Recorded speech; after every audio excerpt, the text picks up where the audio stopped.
Okay, hello, everybody. My name is Ethan Nadelmann. I'm the founder and former executive director of the Drug Policy Alliance, which has been the leading organization in the US and in some respects globally advocating for reform of drug laws and also for harm reduction. And I've been asked to give a kind of general introduction to harm reduction. I think much of this will be familiar to many of you, but let me just lay it out to you in the way that I've understood it during my decades of study and advocacy, et cetera. So I think probably the best way to think about harm reduction is in terms of essentially four definitions of harm reduction, right? And I think the first one is the one that emerged really in the 1980s. It was the one driven by the spread of HIV/AIDS and the realization that it was spreading to some very good extent in many parts of the world among people who were injecting illicit drugs and sharing their syringes, right? And who were thereby spreading the disease to people they shared the drugs with, as well as to their lovers and other people that they came into some intimate contact with. And so needle exchange really emerges. I think that the pioneers in this respect are the Dutch, and to some extent folks in England around Liverpool and Merseyside area, but also in other ways around Australia and some other parts of Europe, who quickly realize that there needs to be an enlistment, a collaboration with people who are active drug injectors, and the realization that we need to transform the injecting drug user, the illicit injecting drug user, from a deviant worthy of being persecuted and prosecuted into a partner in a public health campaign to reduce the spread of a deadly disease for which we have no cure. That's really the origins of needle exchange. The simple approach to saying, here's a clean, throw your dirty syringe, here's a clean one. The sort of grassroots up thing that you began to see in the Netherlands in the 1980s, where they just, even before the evidence emerged, but eventually the evidence, of course, does emerge that this is a policy that ultimately helps save lives. And that at the same time, there's no evidence that it actually increases the extent of illicit drug use.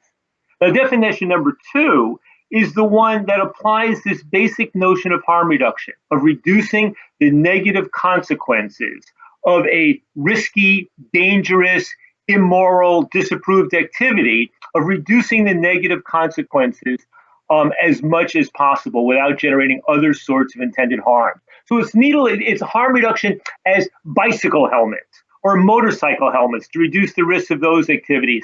It's harm reduction as seatbelt laws and encouragement to wear seatbelts. It's harm reduction as naloxone, making naloxone more widely available to reduce the number of overdose fatalities. It's harm reduction as methadone maintenance, but not necessarily methadone and buprenorphine maintenance in a very restricted context, but instead methadone maintenance in a more harm reduction way, a way of acknowledging that people need to approach this sometimes in a step-by-step manner rather than just making that instant switch. But it's all about reducing the harms of those activities. There's maybe an apocryphal story. Some of you have seen these pens here. I remember as a kid, we would also, and maybe other, you put these pens in your mouth, and every once in a while, so this top would get dislodged and could lodge in your throat and choke. And if you think about the approach for children in school, there's one approach, which is the just say no approach. Johnny, stop sucking on that pen, get it out of your mouth. But I don't know if the story is apocryphal or not, but what happened, I believe, with the construction of these pens some decades ago was they started to put this top of the pen was no longer solid. There's actually a little kind of air passage there, so that if you jammed the thing in your throat, you could still keep breathing through it until you got to the nurse's office and they could dislodge it. That's a sort of pragmatic approach to harm reduction. The third approach to harm reduction is really the policy definition of harm reduction and what might be called the balancing approach to harm reduction. It's that harm reduction aims to reduce not just the consequences of illicit drug use, or not just the consequences of a dangerous activity, but also to reduce the negative consequences of the policies directed at activity. So, for example, the optimal drug policy, in my mind, it would be that seeks to reduce both the negative consequences of drug use per se, of the use of alcohol, tobacco, marijuana, heroin, cocaine, what have you, and the negative consequences of the drug policy itself. Of incarceration and arrest and suppression and repression and the cost and the money being spent on all the efforts directed at that. It's the understanding that the optimal policy achieves that best possible balance, right? And I mean, if you think about that, one way to think about this is not just with respect to illicit drugs, but think, I sometimes think about one of the most, I don't know if we call it the addictive or dependent activities in the world, which is, or and objects, which are automobiles, right? I mean, we almost all use automobiles. We rely on automobiles. We depend upon automobiles. We love automobiles. Yet automobiles are also responsible for incredible levels of death and devastation and environmental harms and other sorts of harms in our society. And one thing to realize, we tend to think that the best way to reduce the dangerous aspects of an activity is to reduce the cumulative amount of participation in that activity. But what you can see in many parts of the world over recent decades is that when it comes to automobiles, the number of cars being driven, the number of cars on the road, the number of passengers and drivers, the number of miles being driven have all increased in many parts of the world, even as the harms associated with automobiles, even as the deaths, the accidents, what have you, have declined. Through better designed cars and better designed roads and through seatbelt laws and better driver education programs.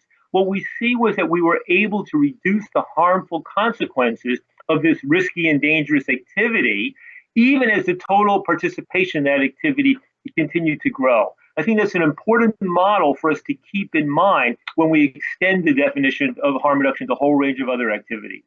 Now, the fourth definition is really the ethical one. And I would divide that into part A and part B. Part A is both ethical and pragmatic. It's the notion that when you want to reduce the harms of a risky or dangerous or immoral activity, you have to meet people where they're at in a non-judgmental way. It's sort of the opposite of the kind of 12-step only, abstinence only approach that greets a person who's addicted to drugs at the door and says, I cannot help you until you're willing to stop using drugs. Instead, it's the alternative that says, please come in, let me try to help you. Let's figure out what are your goals and your objectives in life, apart from reducing or ending your drug use. And let's aim towards those objectives, working together to reduce the harms of that activity in your life. It's a fundamental element of the harm reduction practice. Now, part B of the ethical definition of harm reduction is the human rights element. Remember, keep in mind that one way to think about a defined harm reduction is that place where public health intersects with human rights. Public health, taken to its logical extreme, is potentially a totalitarian policy. It almost emerges in response to plagues, right? On the other hand, human rights, until the last decade or so, really did not recognize drug use as something sort of as part of its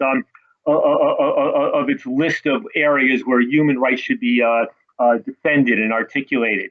But if you think about it, and it's a fundamental ethical belief that I believe, and I think millions of people around the world believe, it's the basis that nobody deserves to be punished or discriminated against or amongst based solely upon the substance they put in their body, right? That nobody deserves to be punished simply for what I put in here. It's that fundamental notion that I am sovereign over my own mind and body, and that government, in trying to reduce the harms of drugs, must find a way to work around this fundamental human right that whereas you may hold me responsible for the harms I do to others, you should not be punishing me or discriminating me based upon which substance I choose to put in my body.